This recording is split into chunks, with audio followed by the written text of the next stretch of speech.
है भाई। अलग अलग टाइप की क्वालिफिकेशन अलग अलग पोस्ट पे चाहिए होती है, क्योंकि इसमें ना कई अलग अलग ट्रेड्स में वैकेंसीज निकलती हैं। तो अगर आप देखोगे एक तो 10 प्लस प्लस IITI ये रिलेटेड ट्रेड से हो जाता है, ठीक है। चलो एक होता है 10+2 मांगती है, लेकिन उसमें हमेशा पोस्ट बहुत कम आती है जो टेलीकम्युनिकेशन करके पोस्ट होती है। तो उसमें अगर आपके पास राधे राधे 10+2 है तो भी आपका काम चल जाता है। 10+2 यानी अगर आप मैथ्स में 12वीं पास हैं तो भी आप इस फॉर्म को फिल कर सकते हैं, लेकिन उसमें पोस्ट बहुत कम होती हैं, ठीक है। बाकी आप लोगों के पास 10th पास में कोई डिप्लोमा है रिलेटेड जो भी ट्रेड पूछिए और BTech है, ये आपके ALP में काम आता है। डन है, समझ में आ गया।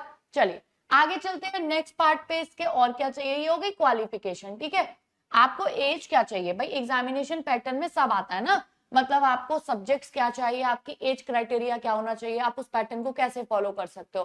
तो अगर आपकी एज जनरल में 18 मिनिमम हो चुकी है, और याद रखना ये 1/7/2025 से गिनी जा रही है, यानी अगर आप 1 जुलाई 2025 तक 18 से कम है तो आप नहीं भर सकते हो।